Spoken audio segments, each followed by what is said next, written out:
তুমি একজন খুবই ভালো মানুষ, আর আমি জানি তুমি আমাকে এলিমিনেট করবে না। Save Jio, oh wow, save Jio, save Jio, save Jio, oh my god, save Jio. এটা করো না। এখন কিন্তু মনের কথা শোনার সময় একদমই না, বুঝেছো? ঠিক আছে জিও, আমার তোমাকে খুব ভালো লাগে। 11 বছর বয়সেও তুমি খুব ইন্টেলিজেন্ট, তোমার এনার্জি প্রচুর, আর তোমার ফিউচার খুবই ব্রাইট।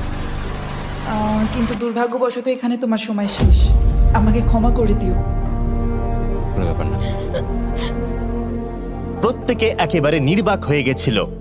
সবাই জোরে হাততালি দাও। আমার 11কে দেখে খুবই খারাপ লাগছিল, তাই আমি 11কে স্টেজে ডেকে নিলাম আর আমাকে সাহায্য করবার জন্য বললাম। এবার জিও এটা ঘোরাবে। এখন 40-এর দল ছাড়া সবাই এটা জানতো যে তারা খুব বড় বিপদের মধ্যে আছে। উনি সবাইকে এলিমিনেট করে দিচ্ছে। পটেসদের দলে না থাকা